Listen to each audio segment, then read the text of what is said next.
அபரிமித பலன் பார்க்கும் அனைவருக்கும் வணக்கம். நான் உங்க பிரகாஷ் ஜி. ஒரு சின்ன கேள்வி உங்ககிட்ட நான் கேட்குறேன். ஒரு விஷயத்த ஒரே முறை நினைத்தால் அது நடக்காதது போல இருக்கும். ஆனா அதே விஷயத்த மீண்டும் மீண்டும் நினைத்தால் அது நம்ம வாழ்க்கையில் நடக்க ஆரம்பிக்கும். ஏன், எப்படி சாத்தியமாகுது? ஏன்னா ரிப்பீட்டேஷன், மீண்டும் மீண்டும் எழுதுவது அல்லது சொல்லுவது நம்ம மனசுல பெரிய மாற்றத்தை உருவாக்குது. அதுதான் இன்று நாம பார்க்க போகும் ஒரு விஷயம். இந்த வீடியோவில் நாம உங்ககிட்ட பேச போறது 6666 சைக்காலஜி பற்றி தான். அதாவது ஒரு கோல் சென்டென்ஸை 66 முறை 6 நாட்கள் எழுதுவது ஒரு சாதாரணமான பிராக்டிஸ் இல்லை. அது மனசின் செயல்பாடு எப்படி இருக்குது என்பதை பயன்படுத்தும் ஒரு சைக்காலஜிக்கல் மெத்தட். இந்த ரிப்பீட்டேஷன் எப்படி வேலை செய்யுது, எப்படி சப்கான்ஷியஸ் மைண்டை மாற்றுது, ஏன் தொடர்ந்து எழுதுனா வாழ்க்கை டைரக்ஷன் மாறுகிறது, அது எல்லாம் இந்த வீடியோவில் அமைதியாக நம்ம பார்த்து புரிந்து கொள்ள போகிறோம். முருகன் 6 படி நன்றி வாட்ஸ்அப் குரூப் ஆரம்பிச்சிருக்கோம். அதில் 21 டேஸ் சேலஞ்ச் அக்செப்ட் பண்ணி நிறைய பேர் பார்ட்டிசிபேட் பண்ணி எழுதிட்டு இருக்காங்க. நீங்களும் பார்ட்டிசிபேட் பண்ண விரும்பணும்னா, உங்கள் வாழ்க்கையை மாற்றணும்னு நினச்சிங்கன்னா லிங்க் கீழே டிஸ்கிரிப்ஷனில் இருக்குது. கிளிக் பண்ணி சேருங்க, உங்கள் வாழ்க்கையை மாற்றுங்க. நம்ம மனசு எப்படி வேலை செய்கிறது? மைண்டோட பேசிக் விஷயம். நம்ம மனசு 2 பாகமாக வேலை செய்யுதுங்க. ஒன்று கான்ஷியஸ் மைண்டு, இன்னொன்று சப்கான்ஷியஸ் மைண்டு. கான்ஷியஸ் மைண்டு என்ன? அது நம்ம தினசரி யோசனையை செய்யும் பகுதி. எதை வாங்கலாம், எதை செய்யலாம், எதை பேசலாம், எப்படி முடிவெடுக்கிறது. ஆனால் நம்ம வாழ்க்கையை உண்மையில் இயக்குவது நம்ம சப்கான்ஷியஸ் மைண்டு தான். சப்கான்ஷியஸ் மைண்ட் என்ன செய்யுது? அது நம்ம நம்பிக்கைகளை சேமித்து வைத்து இருக்கிறது. உதாரணம் சொல்லணும்னா, நான் இந்த விஷயத்துக்கு கேப்பபிள் இல்லை, எனக்கு லக்கு கிடையாது, பணம் சம்பாதிக்க முடியாது என்னால். இந்த மாதிரி பழைய நம்பிக்கைகள் எல்லாமே சப்கான்ஷியஸ் மைண்டில் இருக்குது. அதனால தான் சில சமயம் நாம் முயற்சி செய்தாலும் உள்ள ஒரு இன்விசிபிள் பிளாக், கண்ணுக்கு தெரியாத ஒரு தடை எப்பவுமே நமக்கு இருக்குது. அதுதான் சப்கான்ஷியஸ் மைண்ட் ப்ரோக்ராமிங். இந்த ப்ரோக்ராமிங்கை நாம் மிக பவர்ஃபுல் டூல் மூலமாக, அதாவது ரிப்பீட்டேஷன் மூலமாக நம்ம மாற்ற முடியும். ரிப்பீட்டேஷன் ஏன் பவர்ஃபுல்? ஒரு விஷயத்தை நம்ம பிரெயினுக்கு எப்படி கற்றுக் கொடுக்குறது பார்த்தீங்கன்னா, ரிப்பீட்டேஷன் மூலமாக ஒரு குழந்தை எப்படி நடக்க கற்றுக்கொள்ளுதோ, ஒரு முறை முயற்சி செய்தால் அது நடக்காது, அது மீண்டும் மீண்டும் முயற்சி செய்யுது. அதனால் பிரெயினுக்கு ஒரு பேட்டர்ன் உருவாகுது. அதே மாதிரி தான் நீங்களும் ஒரு வார்த்தையை ஒரு முறை கேட்டால் அது நினைவில் இருக்காது, ஆனால் 10 முறை கேட்டால் அது நினைவில் இருக்கும். ஏனென்றால் ரிப்பீட்டேஷன் பிரெயினுக்கு ஒரு சிக்னலை கொடுக்குது. இது முக்கியமான தகவல், அதனால் பிரெயின் அதை மெமரியில் சேவ் பண்ணும். அதே லாஜிக் தான் அஃபர்மேஷனுக்கும் பொருந்தும். நீங்கள் ஒரு கோல் சென்டென்ஸை மீண்டும் மீண்டும் எழுதினா சப்கான்ஷியஸ் மைண்டில் அது நம்பிக்கையை, அதை புதிய நம்பிக்கையை ஏற்க ஆரம்பிக்கும். இப்போ ரைட்டிங் வெஸ் திங்கிங், அதுக்கு வருவோம். இங்கே ஒரு முக்கியமான விஷயம் இருக்குதுங்க.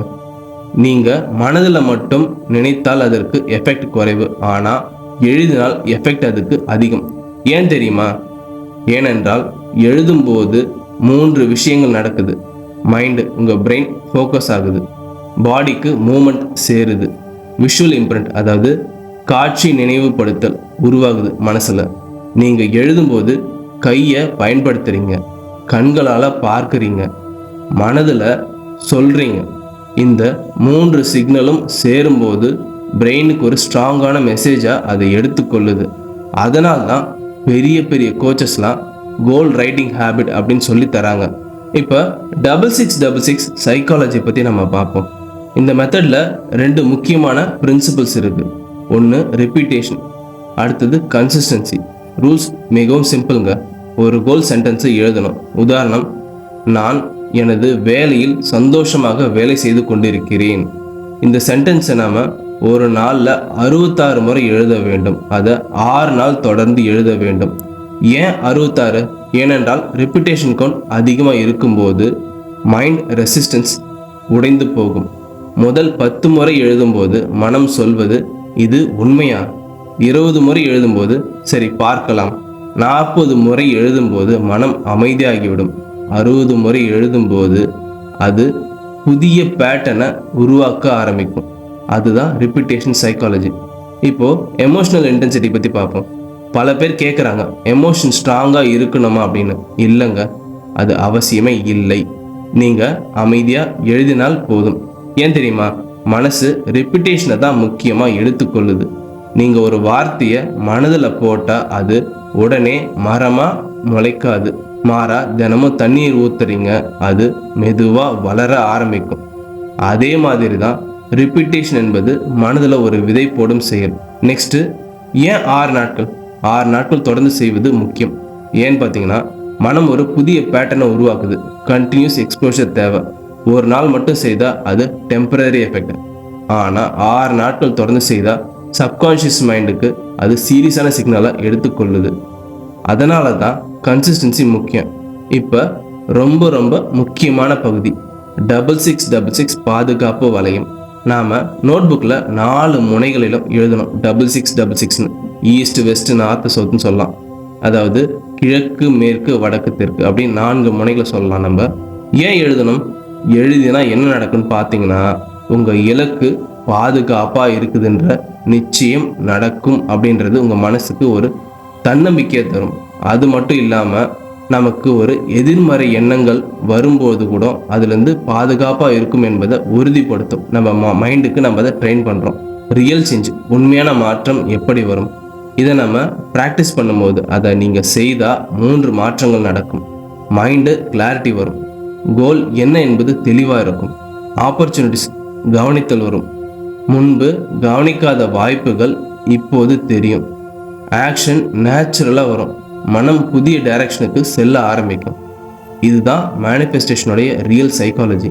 ரிப்பிட்டேஷன் என்பது ஒரு சாதாரணமான ப்ராக்டிஸ் இல்லை, அது மனதை ரீப்ரோக்ராம் செய்யும் ஒரு சிம்பிள் டூல். நீங்கள் பெரிய பெரிய ரைச்சுவல்ஸ்லாம் செய்யணும்னு அவசியம் இல்லை. ஒரு நோட் புக் எடுத்துக்கொள்ளுங்க, ஒரு கோல் சென்டென்ஸ் எழுதுங்க, அதை 66 முறை 6 நாட்கள் அமைதியாக எழுதுங்க. நீங்கள் பார்க்க போகும் மாற்றம் முதல்ல உங்கள் மனதில் வரும், பிறகு அது உங்கள் வாழ்க்கையில் வெளிப்படும். அதே மாதிரி மைண்டு, கிராட்டிடியூட், மேனிஃபெஸ்டேஷன் பற்றி ஆழமான வீடியோஸ் தொடர்ந்து வரப்போகுது. தொடர்ந்து என் கூட இணைஞ்சிருங்க. இந்த வீடியோ உங்களுக்கு ரொம்பவே பயனுள்ளதாக இருந்திருக்கும் நான் நம்புகிறேன். இது உங்களுக்கு பிடிச்சிருந்ததுன்னா லைக் பண்ணுங்கள், கமெண்ட் பண்ணுங்கள், உங்கள் ஃப்ரெண்ட்ஸுக்கு இதை ஷேர் பண்ணுங்கள். முக்கியமாக நம்ம அபரிமித வேலன் யூடியூப் சேனலுக்கு சப்ஸ்கிரைப் பண்ணுங்கள். பக்கத்தில் இருக்க பெல் ஐக்கானையும் ஞாபகமாக ப்ரெஸ் பண்ணிவிடுங்க. அப்போ தான் நம்ம வீடியோஸ் போட்டால் உங்களுக்கு நோட்டிஃபிகேஷன்ஸில் வரும். இதை பார்த்தமைக்கு நன்றி. வாழ்க வளமுடன்.